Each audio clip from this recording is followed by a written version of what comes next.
Ilang araw, di pa rin dumadaan sa Justin. Chong! Oh, Mimay, bakit? Diyan ba si Justin? Ilang araw na di pumunta rito eh. Sabi niya, dadalaw daw sa rito eh. Ibig sabihin, di na pala siya nakatira dito. Saan na siya nakatira? Doon, sa mama niya. Gusto mo po dalawin natin? Sige, Mimay, para makita natin siya. Ay nako, sobrang dumi naman itong damit ni Justin. Tita, damit po yun ni Justin. Ako na po maglalaba yan. Sigurado ka? Sa maglalaba? Ayos ah. Pagod damit ni Justin, lalaban mo na. Tito, ang init-init na. Saan ba talaga nakatira sila Justin? Alam ko, dito lang yun. Tara, duman tayo, makikita rin natin yan.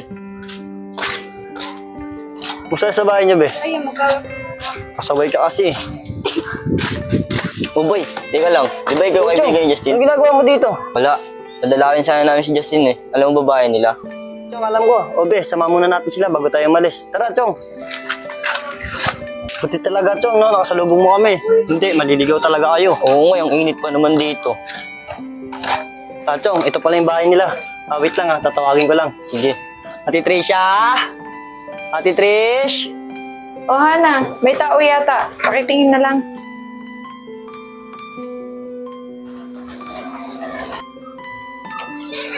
Oh, Sander, bakit? Pinaghanap pa si kay Justin, si Chong. Nandiyan ba siya? Wala nga eh. Paano yan? Sino ba sila? Si Chong, inakapulot kay Justin. Sige, sabihin ko lang kay tita. Tita, Chong daw po, yung nakapulot kay Justin. Ano ba hinihintay mo? Sige, papasukin mo na. Sige po, tita. Paano Chong? Alis na kami ni Diana, may pupuntahan din kami. Sige boy, ingat kayo boy. Chong, kuya, pasok daw po kayo.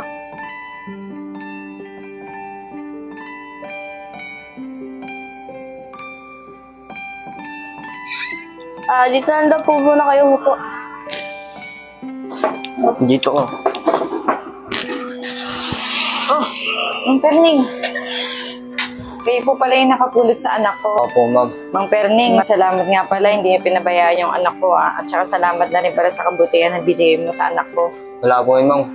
Buti nga dumating po si Justin eh. Nagkaroon po ako ng katuwang sa buhay. Ganun po ba? Pero salamat pa rin po sa ginawa nyo. Oh, Hana. Yes po, tita. Hana, asikasuin mo nga muna yung makakain nila. Oo nga pala, Mang Perning, ano po pala yung sinadya nyo rito? Gusto ko lang po sana dalawin yung anak ko. Ay naku, Mang Perning, kakaalis lang ni Justin. Mukhang nagkasalisihan na ata kayo. Ganun po ba? Paano po yan? Alis na po kami. Baka mabuta pa po namin siya. Ay, mamaya na lang muna po kayo umalis, magmerienda muna po kayo. Ano Mimay? Sige, Chong, merienda muna tayo. Nagugutom na rin sila ko. Sige po ma'am, maantay na lang po namin dito si Justin. Mang Perning, Mimay, maiwan ko muna kayo rito. May kukunin na ako saglit.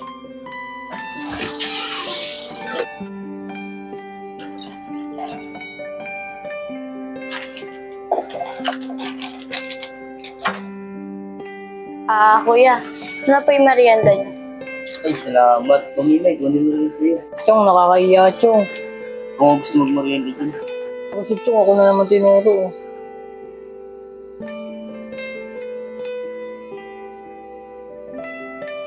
Anis, bakit? Kapatid ka ni Justin? Hindi. Hipag niya ako. Ibig sabihin may kapatid siyang lalaki? Oo, kambal niya. Saan na? Wala na eh. Ilang buwan na rin nakalipas. Sorry, naungkat ko patuloy. Okay lang. Ang mukha rin ba siya ni Justin? Oo, wait. Kunin ko lang yung picture niya.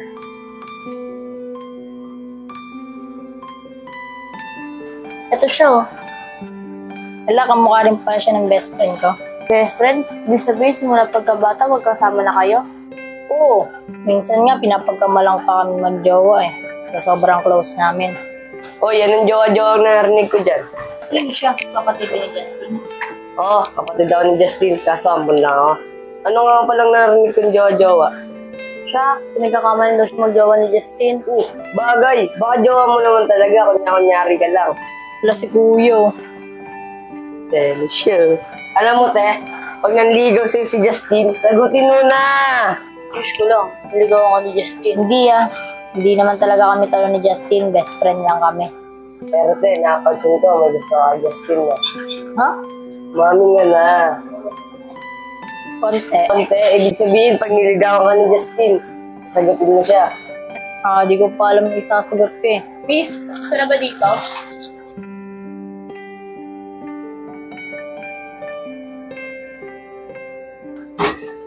tinatawag dyan. Natutuwa lang ako sa'yo kasi di halata eh. Uy, kuya, ba't parang nagagalit siya? Selo siya. Ha?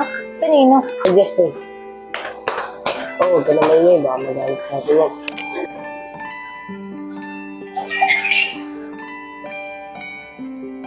Pangit.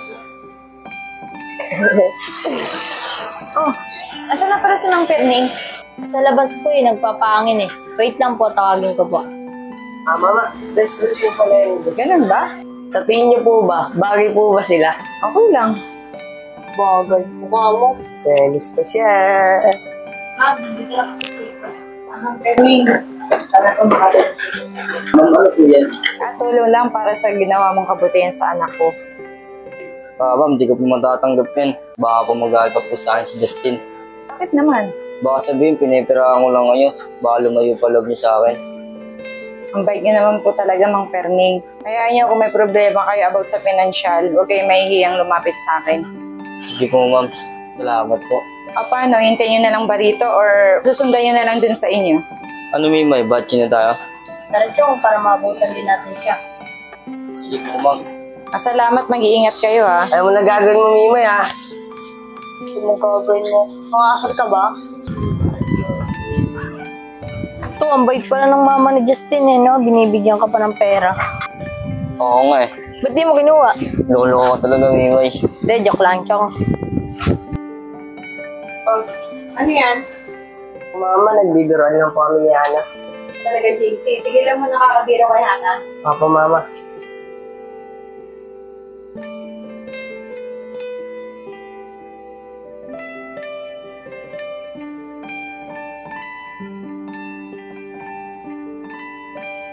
Sorry sa mga sinabi ko kanina. Lakas mo yun eh, no? Alam ko, pinagsiselos mo ako. Limutan mo na yata na tayo. Napansin ko kasi na iba yung tingin mo kay Justin eh. Anong tayo? Sabi ko na nga ba eh, dumating na yung Justin na yan, nakalimutan mo na. Naalala mo pa ba yung sinabi mo sa akin, yung sikreto lang? Ibig sabihin na, pag-asa rin pala kasi. Iniisip ko rin kasi, baka malaman tong tita, magalit siya sa atin. Ayun nga eh, pero okay lang ba sa'yo yung sikreto natin? Okay lang. Kasi may nararamdaman na din naman ako sa'yo. Sorry, JC.